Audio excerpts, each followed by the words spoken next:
Dios al músico principal, Salmo 22, sobre Ayelet Ha-Sahar, Salmo de David. Dios mío, ¿por qué me has desamparado? ¿Por qué estás tan lejos de mi salvación y de las palabras de mi clamor?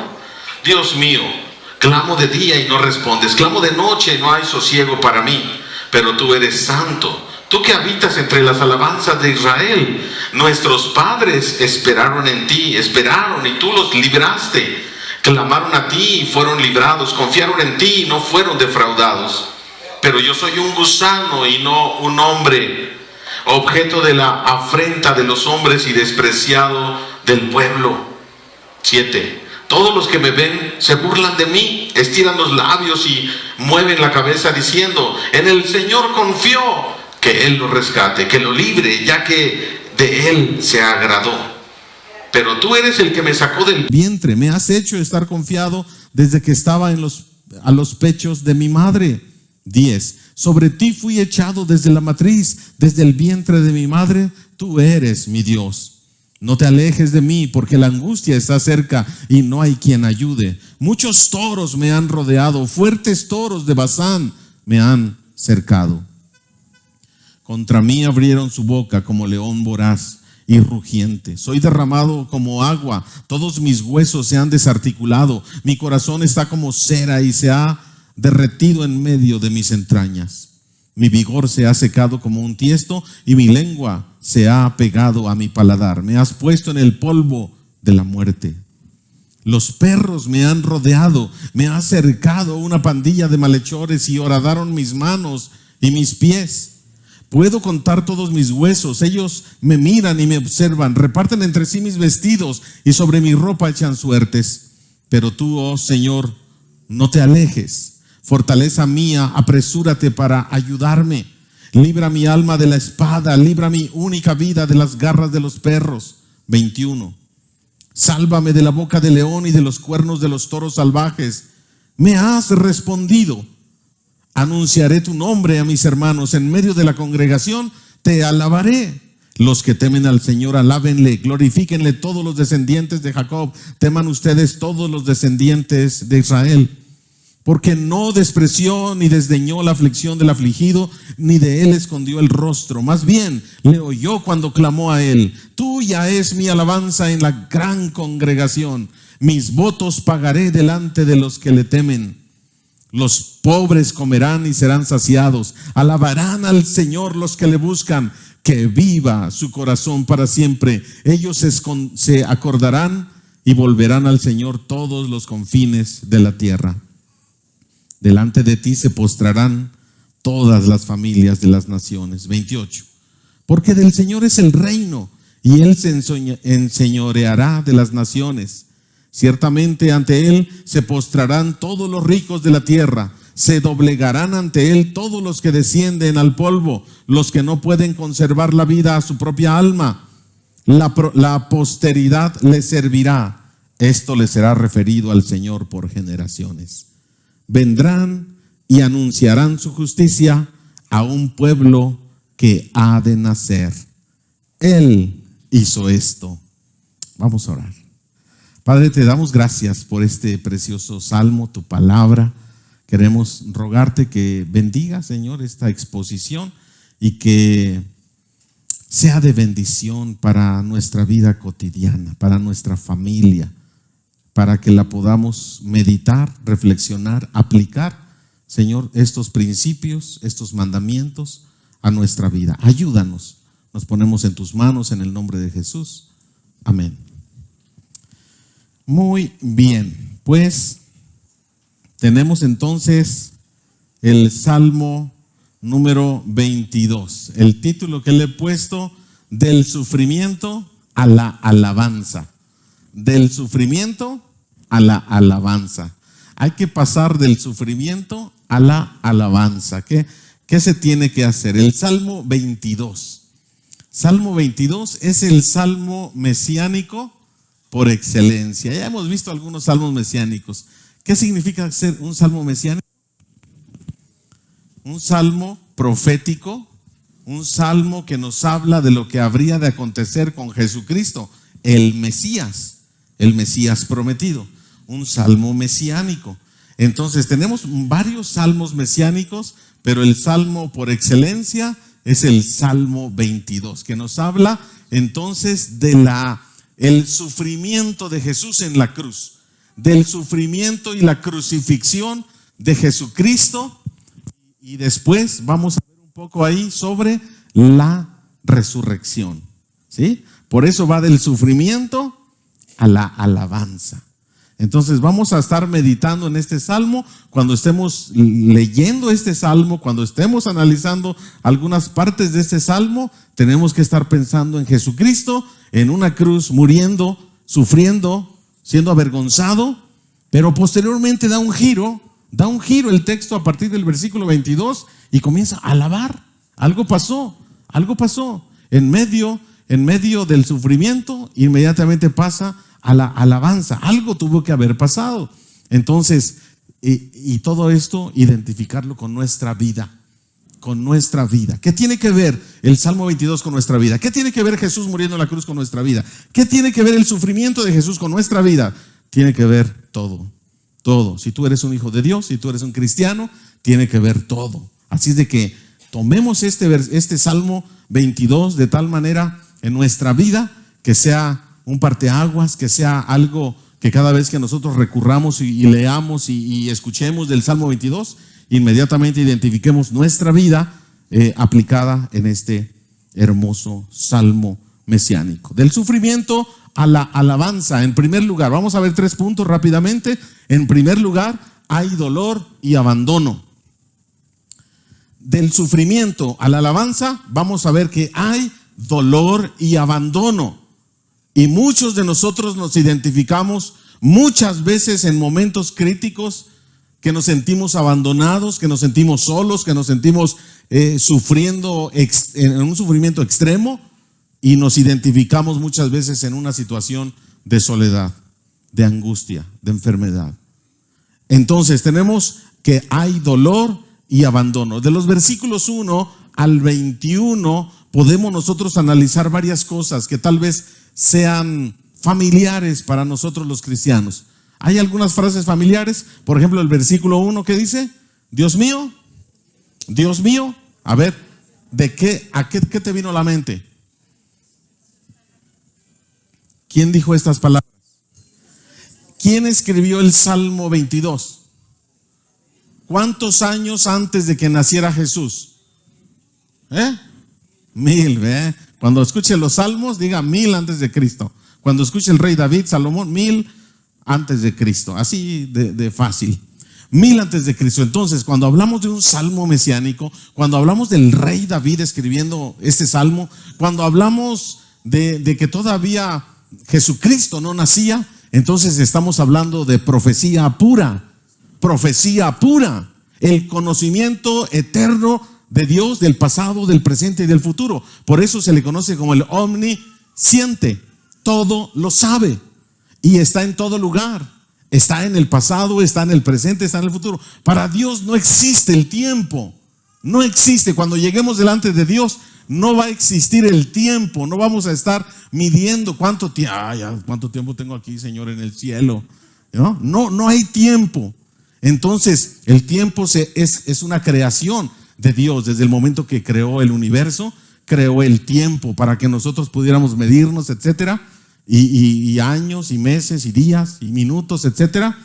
Nosotros conocemos esa parte del tiempo, pero cuando estemos delante de Él, no. Dios mío, ¿por qué me has desamparado? Está hablando entonces de 1000 años antes de que naciera el que iba a declarar estas palabras. Entonces, escúchame bien, cuando Jesús está en la cruz y dice ciertas frases como esta: Dios mío, ¿por qué me has desamparado? Está diciéndole a la multitud que está ahí, a los fariseos, porque los discípulos parece que no estaban, porque a los que sanó parece que no estaban.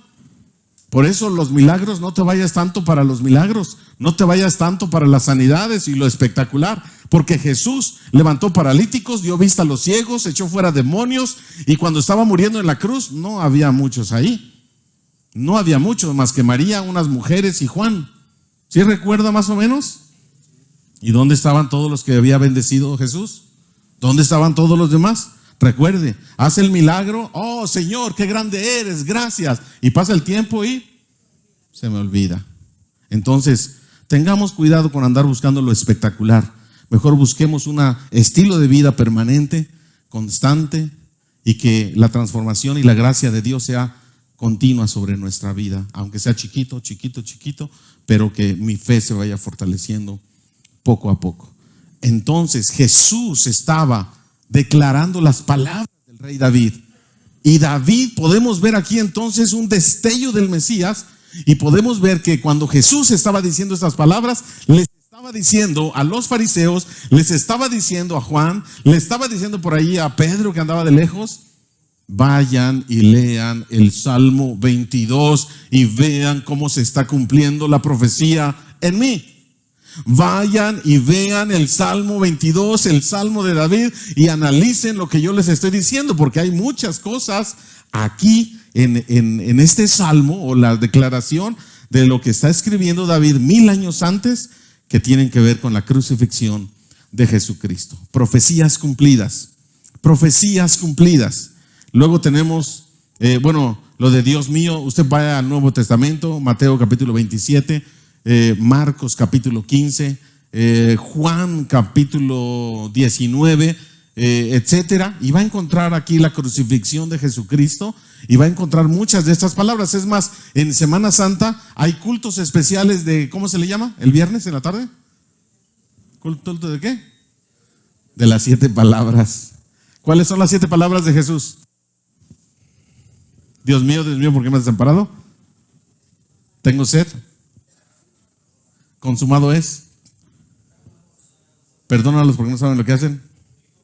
Hijo, he aquí tu madre, madre, aquí tu hijo. En tus manos encomiendo mi espíritu. ¿Ya son 7? ¿O faltó una? Perdónalos porque no saben lo que hacen. ¿Sí? ¿Más o menos?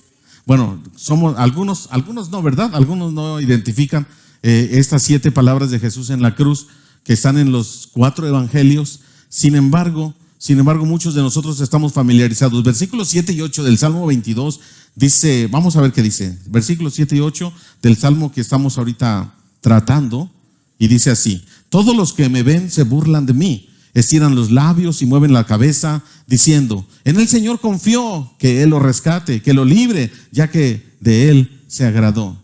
¿A qué le recuerda? ¿A qué le recuerda? No, o sea, cuando estamos pensando de Jesús en la cruz, la gente pasaba, la gente pasaba y se burlaba. Pili, ¿por qué no te salvas? A otro salvó, ¿por qué no se salva a sí mismo? Y se burlaban. Y este texto está diciendo: todos los que me ven se burlan de mí. Así dice el versículo 7 en la Reina Valera actualizada 2015. Profecía cumplida, profecía perfecta. Dice el versículo 12 al 13, Mateo 27 del 41 al 43. Vamos a ver qué dice Mateo. Mateo 27, 41. ¿Qué le parece? Mateo 27, 41, para que no digan para que no le digan y que no le cuenten. De igual manera, aún los principales sacerdotes, junto con los escribas y los ancianos, ¿qué hacían? Se burlaban de él y decían: a otro salvó, a sí mismo no se puede salvar. Es rey de Israel, que descienda ahora de la cruz y creeremos en él. Ha confiado en Dios, que lo libre ahora si lo quiere, porque dijo: soy hijo de Dios. También los ladrones que estaban crucificados con él lo injuriaban de la misma manera. ¿Cómo ve? ¿Se parece al Salmo 22? ¿Se parece lo que está sucediendo ahí exactamente como lo escribió? ¿Cómo entonces identifica usted al rey David escribiendo este salmo? Obviamente no es una experiencia vívida de David. No es una experiencia que David haya tenido en su vida. ¿O sí? No.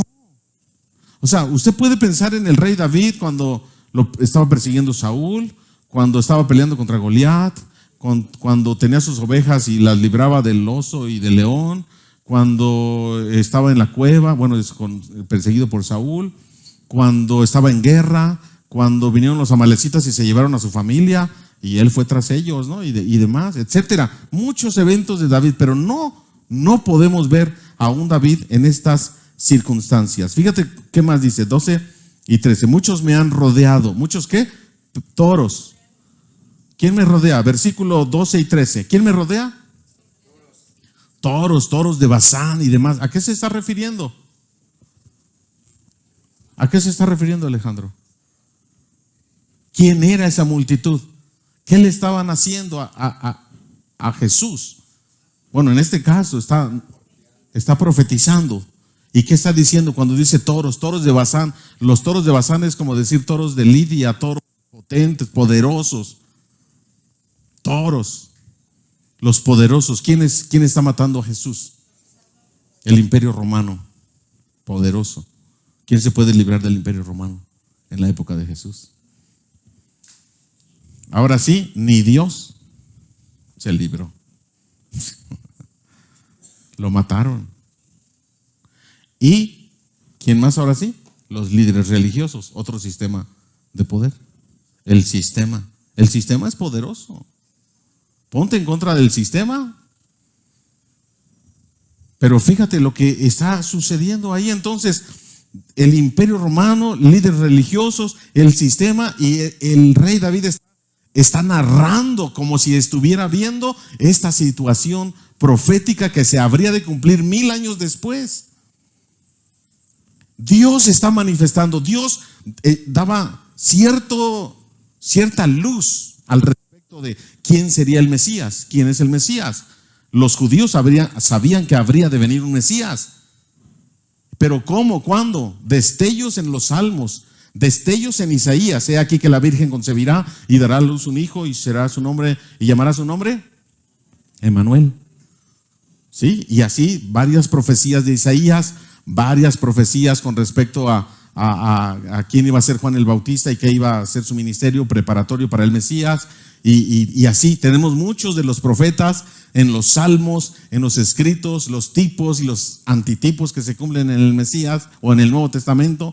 Y luego tenemos entonces toda una profecía que juntándola nosotros podemos identificar a Jesucristo como el único Mesías, el único Cristo que habría de venir a morir por la humanidad, a derramar su sangre por los pecados de la humanidad, tus pecados y mis pecados. ¿Cómo podemos llegar a esa conclusión? Lo maravilloso de la palabra de Dios, su cumplimiento perfecto. El cumplimiento de las profecías tiene que movernos a una reflexión y tomar una decisión.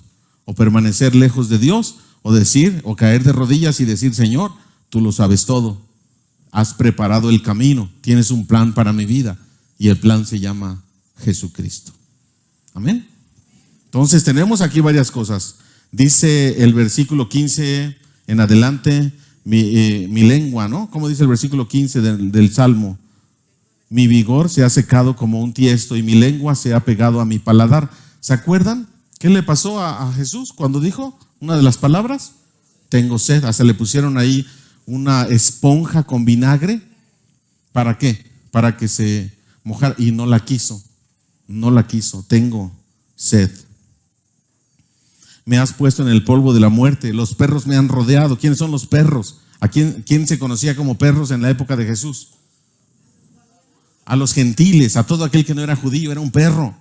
¿Sí? Despectivamente, los judíos también eran malos. Y hablaban de los que eran merecedores de la gracia de Dios, y solamente había salvación para los judíos, para los demás iban a perder. Por lo tanto, los que no son judíos son perros. Los perros me han rodeado, me ha acercado una pandilla de malhechores. ¿Y qué más dice? Horadaron mis manos y mis pies. ¿Qué más claro tenemos que eso? ¿Qué es horadar? Agujerar. Mis manos y mis pies. A Jesucristo le metieron clavos tremendos en las manos y en los pies, en la crucifixión. La crucifixión en el tiempo de David no existía. No existía ese tipo de muerte y de castigo. Se inventa unos pocos años antes de Jesucristo por el Imperio Romano, como forma de castigo para los malhechores. Tenemos aquí, horadaron mis manos y mis pies. Y luego el versículo 18, tremendo, ¿qué dice? ¿Y qué hacían los soldados cuando Jesucristo estaban esperando que se muriera? Estaban esperando que se muriera. ¿Qué hicieron los soldados? Echaban suertes jugando ahí, a ver, un volado, a ver quién se queda con la túnica, un volado, a ver quién se queda con la corona de espinas o con el turbante, toda la ropa de Jesús, burlándose de él, esperando ahí. Dice el versículo 18, reparten entre sí mis vestidos o sobre mi ropa echan suertes. Pero tú, oh Señor, no te alejes, fortaleza mía, apresúrate para ayudarme. Libra mi alma de la espada, libra mi única vida de las garras de los perros. 21, salva de la boca del león y de los cuernos, sálvame de la boca del león y de los cuernos de los toros salvajes. Y aquí hay una frase para como tipo transición. Bueno, ya vimos, ¿verdad? Esta primera parte del sufrimiento a la alabanza. Es el título de nuestro mensaje, del sufrimiento a la alabanza. Y tenemos que en primer lugar hay dolor y abandono. Ya vimos esta imagen de Jesucristo muriendo en la cruz y todo el ambiente que hay alrededor y todos los poderes sobre él. Obviamente entendemos que son poderes demoníacos, poderes diabólicos que usan al sistema, que usan a un sistema religioso, que usan a un sistema político-militar, que usan todo esto como el símbolo de lo que ha de venir en un futuro también, un anticristo que se ha de levantar con el poder religioso, político y militar. Lo mismo, y va a venir a someter, y va a venir y perseguir, y va a venir y atacar a los santos, y oh sorpresa, y los va a vencer, los va a vencer.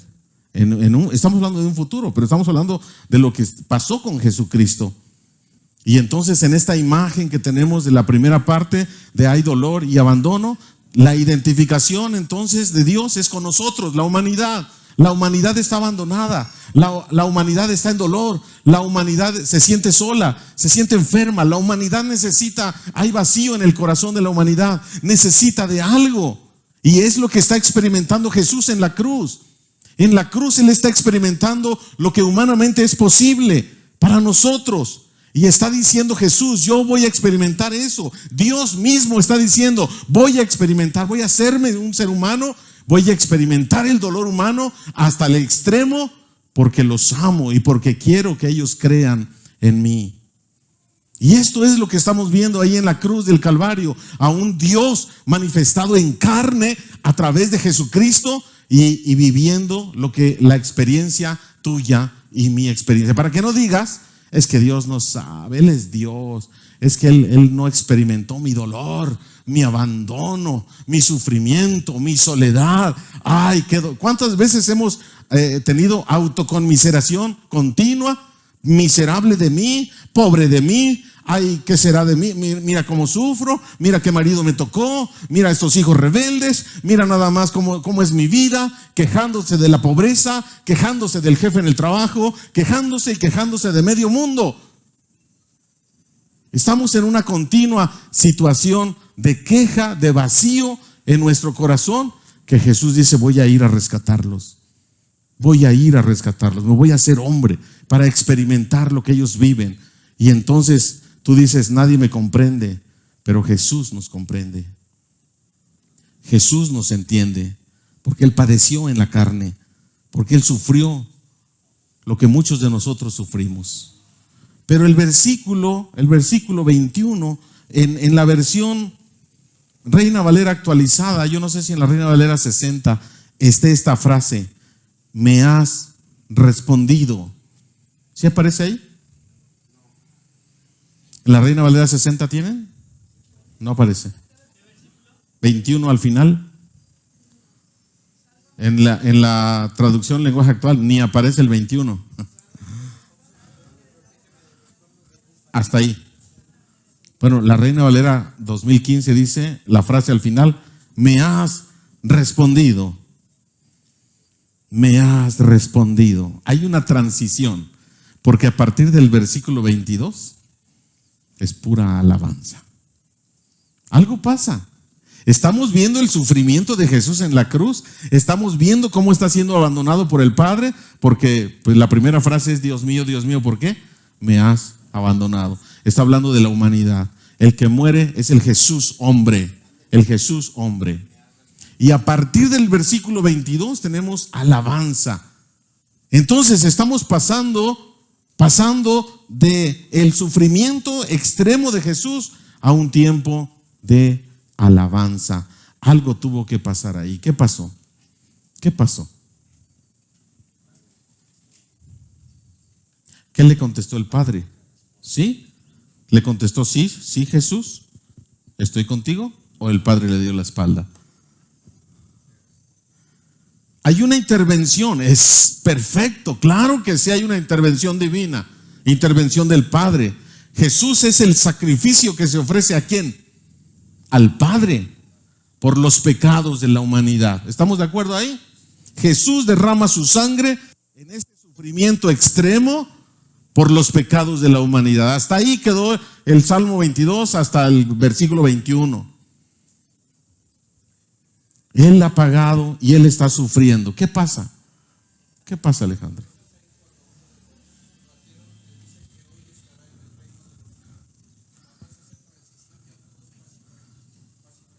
Ok.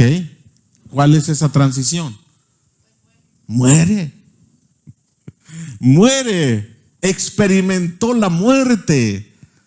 El Hijo de Dios, el Santo, el perfecto, experimenta los pecados de la humanidad y como consecuencia la muerte, la separación. Me has abandonado, me has abandonado.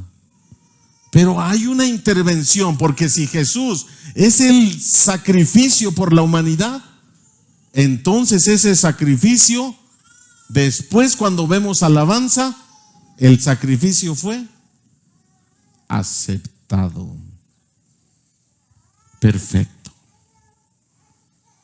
El que murió pagó. Pagó tu precio. Amigo que hoy nos acompañas, hermanos queridos, pagó tu precio, tu deuda. Y hay una transición. Entonces, el Padre acepta el sacrificio del Hijo. Pero ¿cómo fue eso? ¿Cómo? Algo pasó entre el sufrimiento y ahora, a partir del versículo 22, vemos, usted analice el versículo y hay alabanza. Al final termina con un pueblo que ha de nacer. ¿Quién es ese pueblo que ha de nacer? Nosotros. Una intervención milagrosa, algo sucedió ahí. Pero no es una intervención, escúchame hermano, porque aquí muchos nos confundimos. No es una intervención milagrosa donde Dios no permite tu sufrimiento. Escúchame, no permite tu sufrimiento. Jesús sufrió, murió. Este es el método de Dios. ¿Cómo pudo ser aceptado el sacrificio y cómo pudo ser agradable Jesús a los ojos del Padre si lo dejó morir y lo dejó sufrir? ¿Cómo? Porque nuestra mentalidad está que si Dios interviene de manera hollywoodesca, ¿verdad? Todas tus películas de Hollywood, al final ganan los buenos y al final interviene alguien que el bueno se salva, ¿no? Que el bueno se salva. Y queremos eso. No aparece algo hollywoodesco aquí, porque lo que estamos viendo es que Jesús, el sacrificio que fue aceptado, sufrió, lo dejaron sufrir. El Padre dejó sufrir a su único hijo, sí. Y tenemos nosotros esta idea de que entonces el Hijo de Dios, nosotros los cristianos ya no vamos a padecer. Ya no vamos a tener enfermedades, problemas económicos, problemas matrimoniales. Si vienes a Cristo, todo se va a arreglar y ya no va a haber sufrimiento. Claro que no. Pero ¿podemos ser un sacrificio aceptable delante de Dios? Claro que sí. Entonces tenemos que pasar por el sufrimiento antes de poder ser aceptados delante. Sí. Ay, yo no creía eso. Yo quería que pasaba directo. No hay pase directo como en la UNAM. No hay pase directo donde yo no tenga que sufrir. Respuesta: no hay pase directo. Pero no que Cristo ya sufrió por mí, pero no que Él pagó por mí. ¿Cómo está eso entonces? Escúchame bien, no tienes que ir a una cruz. No puedes pagar tus propios pecados, pero tienes que identificarte con el que está en la cruz. Tienes que morir en tu mente, en tu corazón, con el que está ahí en la cruz. Tienes que aceptar por la fe que el que está en la cruz eres tú. Y entonces se llenará tu vida de humildad, de gratitud y de amor. No tienes que ir a la cruz, porque ya fue Jesús. Pero tienes que identificarte con el que está en la cruz. Y eso es ir a la cruz. Es decir, no vas físicamente, pero haz cuenta que fuiste a la cruz. Y cuando te identificas con Él, es cuando comienzas a tener la victoria espiritual, la victoria económica, la victoria en tu salud, la victoria. Es ahí cuando hay paz en tu corazón. Es ahí cuando aceptas la voluntad de Dios en tu vida y cuando aceptas el señorío de Dios para tu vida y cuando reconoces que tú estabas muerto, pero al identificarte con Cristo tienes vida. Es ahí cuando identificamos que Cristo fue muerto en sufrimiento y castigo por nosotros, pero que ese castigo también lo estamos viviendo nosotros en Cristo. En Cristo, no para ganar algo, no para lograr algo, sino porque Él ya lo logró y nuestra identificación está ahí. Por lo tanto, y tercer lugar, ya vimos que del sufrimiento a la alabanza hay dolor y abandono, número 1. Número 2, hay intervención de Dios. Y número 3, hay una perspectiva distinta de la vida. Hay una perspectiva distinta de la vida. Una vez que yo encuentro el sufrimiento como parte del caminar de Cristo, y una vez que veo la intervención de Dios en mi vida, una intervención milagrosa de Dios en mi vida, entonces veo la vida desde otra perspectiva. ¿Una vida de qué? Alabanza. Lea el versículo, el resto del Salmo. Alabanza. ¿Por qué hay alabanza? ¿Por qué no hay rencores? ¿Por qué no hay odios? ¿Por qué no hay enojo? No hay recriminación. ¿Por qué no hay todo esto que nosotros estamos acostumbrados a vivir? ¿Por qué hay alabanza? Porque la perspectiva es distinta. Es la perspectiva de Dios y no la mía. Es la perspectiva de alguien que vino a morir por nosotros y lo hizo. Y por eso dijo: consumado es. Todo está hecho. Ya está hecho. No se necesita hacer nada más. Solamente que tú creas. Que tú creas y que pongas tu confianza en ese Dios todopoderoso, que todo lo sabe, que todo lo puede. En ese Dios que está tocando tu corazón. En ese Dios que te está llamando hoy y te está diciendo: ¿quieres que habite en tu corazón? ¿Me permites entrar a tu vida y entonces que yo pueda dirigirla? ¿Me permites gobernar lo que tú has querido gobernar y no has podido? ¿Me permites ayudarte a tomar buenas decisiones? Porque hasta aquí has tomado un montón de decisiones y te han salido mal. Ahora hay sufrimiento, hay deuda, hay enfermedad, hay desintegración familiar, hay vicios. ¿Me permites ayudarte a corregir ese camino que llevabas? Déjame entrar en tu vida. Déjame entrar, porque después del sufrimiento que tu vida ha tenido, hay una intervención milagrosa de Dios para que entonces en tu vida haya alabanza, gratitud. Para que la perspectiva no esté en el que me hizo daño, para que la perspectiva no es en echar culpas a otro, para que la perspectiva no esté en tus emociones enfermas, que la perspectiva esté en Dios viniendo a tu vida para rescatarte. Ahí está la clave. Estoy mal emocionalmente, espiritualmente, físicamente. ¿Cuál es la perspectiva? ¿Quejarme? ¿Odiar al que provocó todo esto en mi vida?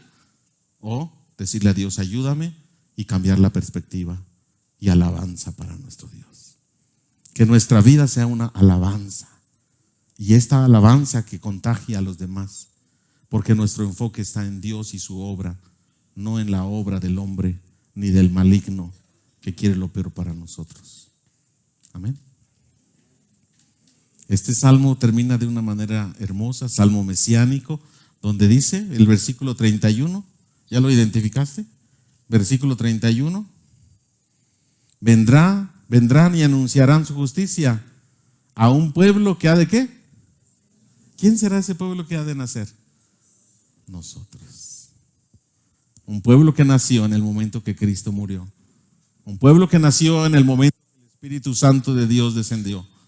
Ese somos nosotros, ese pueblo. ¿Y quién hizo todo eso? Él hizo esto. Así termina este salmo.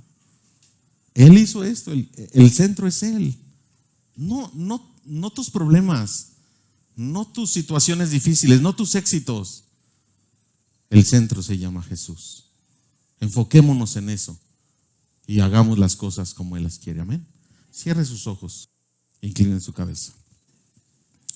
Padre, te damos gracias porque hoy nos permites ver a través del Salmo 22, 1000 años antes de Jesús, cómo tu profecía es perfecta y cómo se cumple. Pero también tenemos muchas profecías que han de cumplirse en el futuro. Y si se cumplieron las profecías del pasado, pues se cumplirán las del futuro, porque tu palabra es perfecta y tú eres el que todo lo sabe y todo lo puede. Gracias, Señor, por cada uno de mis hermanos, amigos que hoy aquí nos acompañan. Yo te ruego, Padre, que en este momento haya arrepentimiento, que reconozcamos que estamos mal, que te pidamos perdón. Perdónanos, Padre, perdona nuestras faltas, nuestros pecados, nuestras prácticas de idolatría, de mentira, de robo, de corrupción. Perdona, Señor, si estamos viviendo una situación esclavizados en algún vicio, pero en el nombre de Jesús, danos hoy esa libertad y pedimos que vengas a nuestro corazón. Ven, Señor Jesús, ven, Espíritu Santo, ven, Padre, a nuestra vida, de tal manera que nos capacites para hacer lo que no podemos hacer humanamente, para que nos ayudes a que nuestra vida sea un milagro continuo de transformación en algo que no creía poder hacer, pero que ahora estoy observando que sí se puede en Cristo. Gracias, Padre. Gracias por estar conmigo. Gracias por estar con mi familia. Gracias por estar con mis amigos. Gracias por estar en este lugar con mis hermanos. En el nombre de nuestro Señor y Salvador Jesucristo. Amén.